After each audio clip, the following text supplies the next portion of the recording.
I'm Tim Alcoholic. Jeff's got a bad memory. It was 2.5 years ago. And I'm still a little bit reeling. 522, that room where that started. My first meeting ever was 523. The worst night of my life was 522. May 22nd of 2013. So that's interesting that that's on that print there. So I'll start there. What was it like?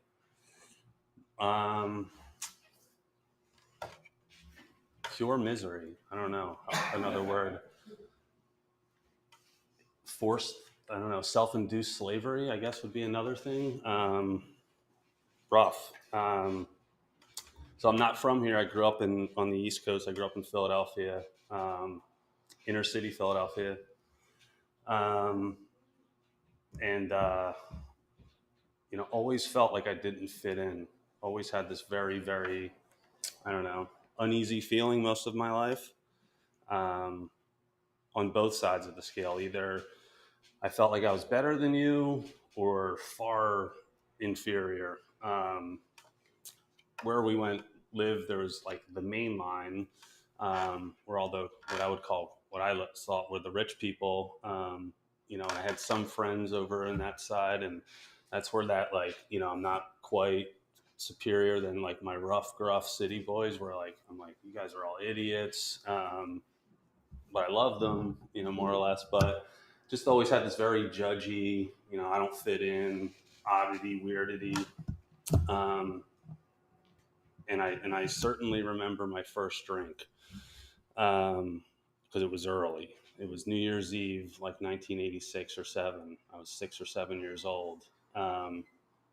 And it became a thing, like, because I got access to the beer or whatever, and everybody kind of thought it was funny, and I couldn't let it go. I think that's really where the compulsion started, and I just couldn't let it go.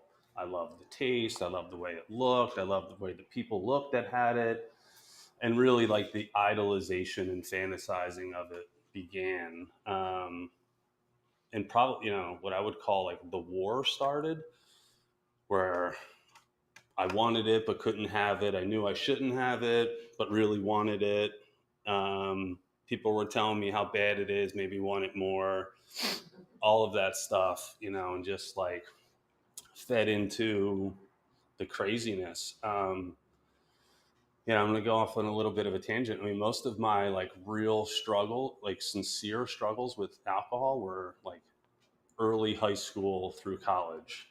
That's where I was like binge drinking, having insane things happening.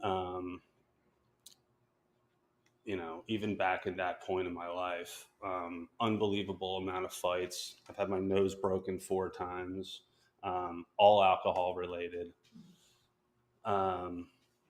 You know, never being what I thought in my head, like, I'll stand up for somebody, I'll fight when I have to, but I was really the person starting a lot of the fights.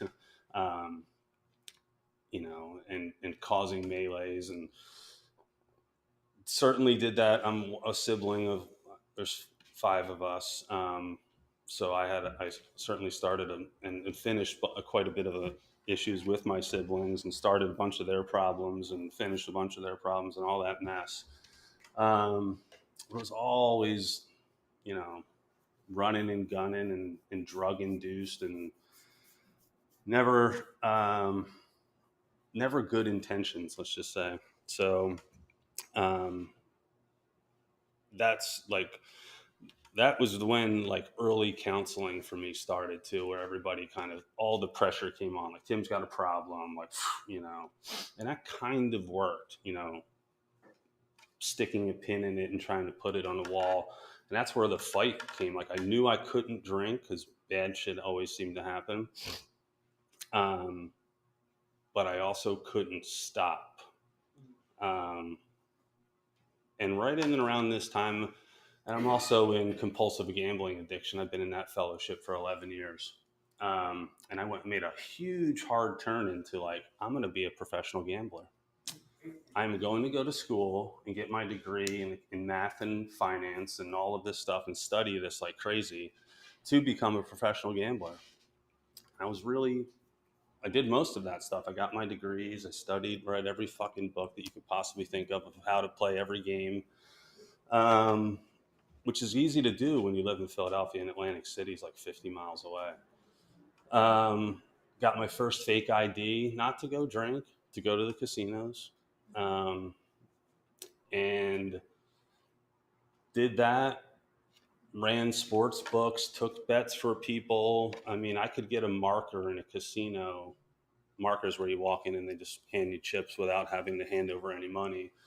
Before I was 19, I could do that in 3 casinos. Just sit down. Here you are, Mr. I won't say my last name. Here's some chips, and like I just thought I was king shit. You know, I was top of the fucking world. Um, and I usually did most of that my gambling when I was sober as a judge. I would drink and party afterwards, or when it was really bad, which was most of the time. You know, get through to the next jaunt, or then the next scam to get more money back, and all of that stuff. I mean, that was just my life up until about again 33. Um, and then flash forward to my mid 30s. I'm living in Washington D.C. with my then fiance. Um, had a really, really, really bad weekend, like a 6-figure loss, 3-day track, which would put a lot of people in a spiral. But it was 6 figures that I didn't have because I was already broke. It was everybody else's money. I'm talking my friends, everybody that I cared about, my family. I took a mortgage out on my parents' house that they didn't know about. I mean, like crazy stuff, identity theft. Um, I was the treasurer of a nonprofit organization, and I stole all of their money out of their bank account. Um, I mean, I could go on infinitum. I robbed about 10 bookies um, slash drug dealers who, openly were telling me, like, you see Tim on the street, tell him he's got a bullet in his fucking head. So I left that area and I moved. um, and this was, I mean, these were the things that I'd done up until, things got really, really, really bad. And on the night of May 22nd, after my fiance had left me, and the despair comes in. Woe is me. Here it comes. I walked to a bridge, the Duke Ellington Bridge in Washington D.C., and I climbed it to throw myself off of it. Again, I was really pretty successful in there. I got all the way there. Walked to the bridge. I'm on top of it, and I'm like making my declaration. Here I fucking go. And I'm looking around, and there was nobody there. Not a person on the fucking streets. No buses, nobody, nothing. And I was so pissed. I'm like, this is like, my grand moment. I'm swan diving out here and nobody's there. And I'm like, I start like making some noise, like, hey, nobody's coming. And this unbelievable sadness fell on me. Like, it was the inner, like, what the fuck am I doing? What is going on? And in the middle of that, I was like, well, if I just go back to the casino like one more time, it's going to be better. And that just fucking broke me. Like, it was just like, I'm standing on a fucking bridge about to kill myself, and all I want to do is go back to the casino. So somehow I slogged myself down, like, off of this bridge. I'm fucking a mess, crying, walking around the streets of Kalorama, which is, like, again, the most affluent part of DC. And like, I'm just there, like, like fucking falling like a feather out of the sky. And I go home, I write this, like, the longest email I've ever written in my life. I usually write like pretty short briefs. I write this doctrine to my parents, telling them about fucking everything. And then the next morning I got up and I went to my first meeting ever. And I met the guy who changed my life. This guy, David, who's been in AA for 40 something years. And, he's trying to explain this stuff to me. And I'm only like telling him, like, yeah, I'm just like a compulsive I just gamble too much. And, at this point, I'm like, he's trying to get into it. What else do you do? And I'm like, if I can just stop gambling, everything will be great for me. And that was also partially true. So I went into Gamblers Anonymous. I'm hitting that. I'm doing the best that I can. Meet a new girl, get married, have 2 kids. Life's going okay. And then I start doing what everybody would probably do. I start drinking again. Like, life got too easy and boring. And then life got really bad in a very short order. Thankfully, I'm look back on that. I'm so thankful. I don't know, in a weird way, like, that I started drinking again, and that it got so bad in such a short order of time, in 9 months. I managed to, crash my car. I had 2 lawsuits going, one with my neighbor, one with the prior owner of my house. I'm in a war with my boss. My wife basically wouldn't touch me for well over a year. I'm fighting with anybody who will, like, stare at me and get in the ring with me. Like, you want to fucking go? Let's go. I'm just in this, like, piss and vinegar, let's fucking go all the time angst. And David finally is like, are you ready to go to an AA meeting? And I've talked to David, at that point, it's been on and off for 7.5 years. And I'm like, I really don't want to do this. Like, I got to go to like 2 fellowships. What's going on here? I'm like, I could be, I'm addicted to Oreo cookies. And like, is there one for that? I'm addicted to, like, it doesn't stop with these 2 things for me, and he's like, I know, I get it. Like, but you've just been going to one program thinking like, this is all I've got and this is going to fix all of my problems. Like, go to this meeting. And he went online. He's 72 years old and lives in New Jersey now.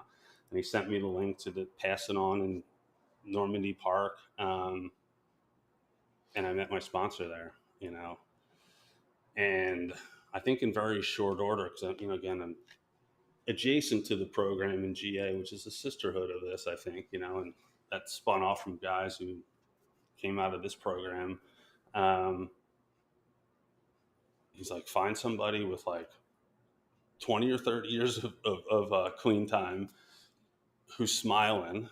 Was another one of his suggestions.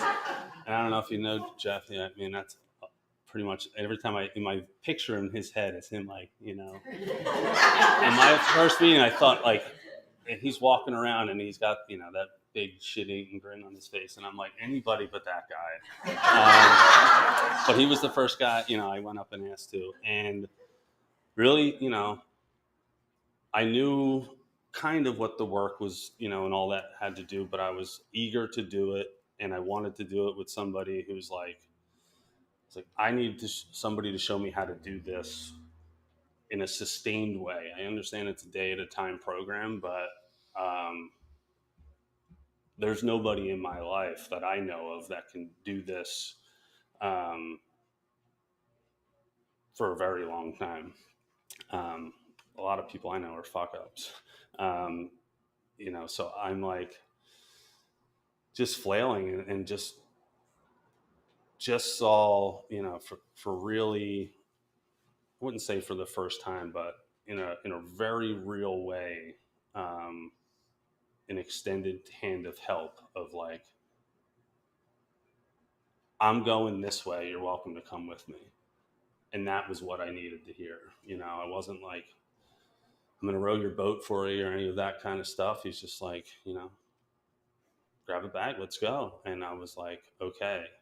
And all of that stuff that I had, that the frustration, hell of frustration, despair, all of that stuff, whatever we call it here, the 4 horsemen, like, all got traded for things that I look at in this program of like honesty, humility, generosity, and you know, the things that I want in my character, but they are not there naturally. I have to inject them constantly. Um, I have to go to meetings. I have to get around people who walk straight back into this thing, you know, and fight it with honesty and courage. Because I'm fighting it, trying to fight it, and that just makes it worse. You know, you can't fight evil like this, you know, in a fist fight, and it certainly ain't a street fight, and it ain't clean, and it's, you know. And I used to always joke around with people like, I never learned how to fight. I learned how to hurt people. 'Cause I'm not a very tough person, but I know how to get out of some shit, you know, and do some weird ninja moves sometimes. But like, you know, with this whole stuff, like I was in way over my head. No idea just how ingrained it is in me. You know, I don't know if that's just biologics. I always heard, you know, people in my family, it's mental health and some addictions and depression and all that kind of stuff. And I fell into that. You know, my mom worked in a pharmacy, and I was like, yeah, let's bring on the pills. There's a pill for that. Give me, I'll take it. I'll take any pill you got. And my mom didn't know, like, you know, I'm putting them up my nose and all other body parts. And she's like, no, you have to like eat these. And I'm like, well, I don't know. This is how I learned to take pills. And I don't take any pills anymore. I don't take a fucking thing, which is also a miracle. To not have to be reliant on anything. And I said to Jeff, like, knowing that you all are in a fellowship and this many people in a room is like, if you were not in a fellowship, I would have been nervous as hell. But when everybody walked in, I'm like, I don't have to be nervous around you all. I don't get that feeling. Like, I don't get a feeling of like, you know, maybe I should a little bit more of like, oh, I got to dress up or whatever. But I'm like, oh, they're in AA. Like, they're cool. They don't care. And I just get a very, okay, I'm off. You all, I've only ever felt really at home and comfortable and calm around people who put it all out there. And again, share whatever this is. And I am sometimes a little reluctant because it doesn't always fit me. Like alcoholic, addict feels more appropriate. Junkie I'll go to. All of those feel more like appropriate to me than, you know, me just saying like, I am Tim, you know, or whatever. So I'm just really thankful that this all exists. I get to apply those principles and change a few words around that put forth a version of myself that I'm proud of and thankful for. Because before it was shame, guilt, all of that stuff, and to not have that, thank you all. I'll be back.